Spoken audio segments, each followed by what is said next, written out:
Hello കൂട്ടുകാരെ, എല്ലാവർക്കും നമസ്കാരം. ഇന്നത്തെ നമ്മുടെ വീഡിയോയിൽ നമ്മൾ കാണിക്കാൻ പോകുന്നത് കേരളത്തിൻ്റെ ഒരു പാരമ്പര്യ മധുര വിഭവമായ ചക്ക വരട്ടിയത്. വീഡിയോ മുഴുവനായിട്ടും കണ്ടോളൂ.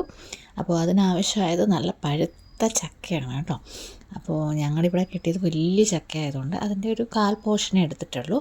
അതായത് ഒരു 2 കുഞ്ഞ് ബേസിനിൽ ചക്ക എടുത്തു. അത് നന്നായിട്ട് ചെറുതായിട്ട് അരിഞ്ഞു. ഞാൻ ഇച്ചിരി കൂടെ വലുതായിട്ട് അരിഞ്ഞേക്കുന്നത്, എനിക്ക് ഈ കടിക്കാൻ പാകത്തിന് കിട്ടിയേക്കുന്നത്. അപ്പോൾ നിങ്ങൾ കുറച്ചും കൂടെ നന്നായിട്ട് അരിയുക, ചെറുതായിട്ട് അരിയുക.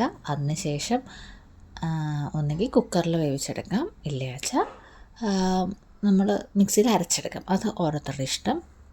അപ്പോൾ ഞങ്ങൾ ഒരു 2 പോണി പാത്രത്തിലെ ചക്കയ്ക്ക് 1/2 ഗ്ലാസ് വെള്ളം, ആ 1/2 ഗ്ലാസ് വെള്ളം ഉപയോഗിച്ച് നന്നായിട്ട് വേവിച്ചെടുത്തിട്ടുണ്ട് ആദ്യം.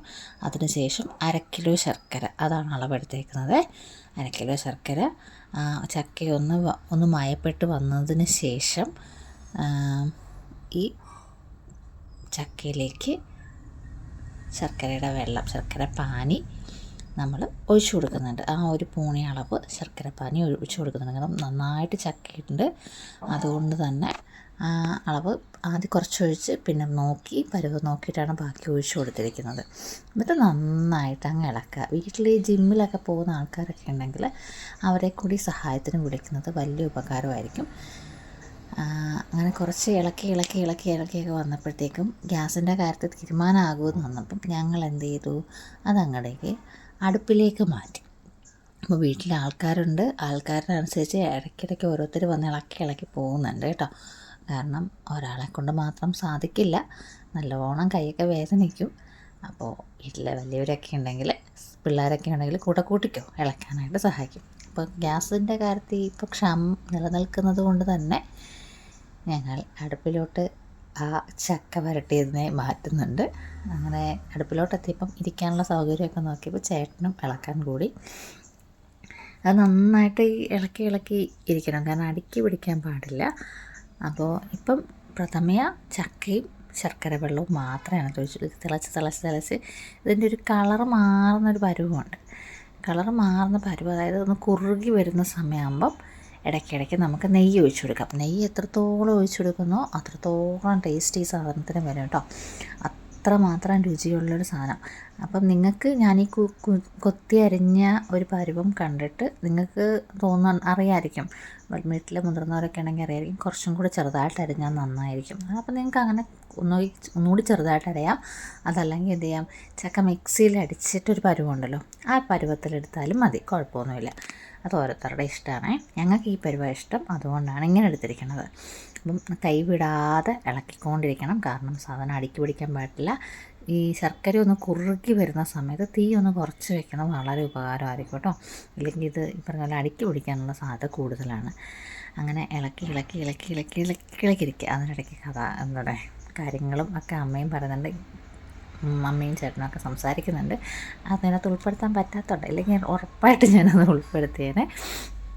വിട്ട് വന്ന് തുടങ്ങി. നമ്മുടെ ഈ നൂല് പോലൊരു പരുവുണ്ടല്ലോ, ആ പരുവായിട്ട് വിട്ട് വന്ന് തുടങ്ങിയിട്ടുണ്ട്. അപ്പോൾ ഞാൻ എന്ത് ചെയ്തു, ഈ ഉടയ്ക്കുന്നൊരു സാധനം ഉണ്ടല്ലോ, അതിട്ടും കൂടെ ഇളക്കാൻ തുടങ്ങി. അപ്പോൾ കുറച്ചും കൂടെ പെട്ടെന്ന് ഉടഞ്ഞ് കിട്ടുമല്ലോ എന്ന് വിചാരിച്ചിട്ട്, കാരണം ചക്ക നന്നായിട്ട് വെന്ത് കുറുകുന്നുണ്ട്. അപ്പോൾ അതും കൂടി ഇട്ട് ഇളക്കുമ്പോൾ പെട്ടെന്ന് ഉടഞ്ഞ് കിട്ടും. ഇതിൻ്റെ ഒരു കളർ മാറി ഏകദേശം ഒരു ബ്രൗണിൽ നിന്ന് ബ്ലാക്കിലോട്ടുള്ള അവസ്ഥാന്തരമൊക്കെ ഉണ്ടല്ലോ, ആ സമയമാണ് കറക്റ്റ് എന്ന് പറയുന്നത്. ഇപ്പം നമുക്ക് തോന്നും വെന്തിട്ടുണ്ട്, കുറുകിയിട്ടുണ്ടെന്ന്, പക്ഷെ ഒന്നും ആയിട്ടില്ല. കാണുമ്പോൾ മനസ്സിലാവും, കാരണം അറിയുന്നവർക്കറിയാം ഇതൊന്നും ആയിട്ടില്ല എന്നുള്ളത്. അപ്പോൾ ഒന്ന് വിട്ട് വരുന്ന ആ പോർഷൻ ആകുമ്പോഴത്തേക്കും നമുക്ക് ഏലക്ക പൊടിച്ചത് അതിനകത്തേക്ക് ചേർത്ത്. ഞങ്ങൾ ഏലക്ക വാങ്ങിച്ച് കല്ലിലിടിച്ചിട്ടാണ് ചേർത്തത്. നിങ്ങൾക്ക് ഏലക്ക പൊടി ഉണ്ടെങ്കിൽ അങ്ങനെ ചേർക്കാം കേട്ടോ, കുഴപ്പമൊന്നുമില്ല. അപ്പോൾ ഒരു ലേശം ചുക്ക് പൊടിയും കൂടെ ആ സമയത്ത് ചേർക്കുന്നുണ്ട്. ബാക്കി ചുക്ക് പൊടി ഈ അടുപ്പിൽ നിന്ന് ഇറക്കാറാകുമ്പോഴാണ് ചേർത്തേക്കുന്നത്.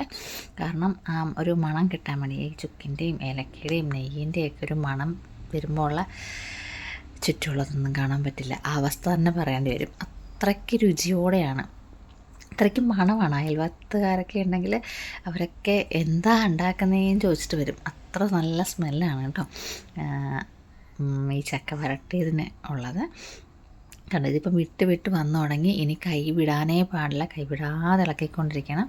കാരണം കൈ ഒന്ന് മാറ്റി ആ സ്പോട്ടിൽ ഇത് അടുക്കി പിടിക്കും. അങ്ങനൊരു സാധനമാണിത്. പക്ഷേ അന്യായ ടേസ്റ്റാണ്. ഇത് കഴിച്ചിട്ടുള്ളവർക്കറിയാം. എത്ര കാലം വേണമെങ്കിലും ഇത് ഒരു ഫ്രിഡ്ജിൽ വെച്ചിരുന്ന കേടാകാതിരിക്കും. അത്രത്തോളം നല്ലൊരു സാധനമാണ് ഇത്. നമുക്ക് പുട്ടിൻ്റെ കൂടെയൊക്കെ സൈഡ് ഡിഷായിട്ട് ഉപയോഗിക്കാൻ പറ്റും. പിന്നെ ഇടയ്ക്കിടയ്ക്ക് തോണ്ടി തിന്നാനും ഇത് വളരെയധികം നല്ലൊരു സാധനമാണ്, വിശക്കുന്നതൊക്കെ. ശരിക്കും പറഞ്ഞാൽ ഈ റെസിപ്പി ചിറ്റപ്പനാണ് പറഞ്ഞു തന്നത്.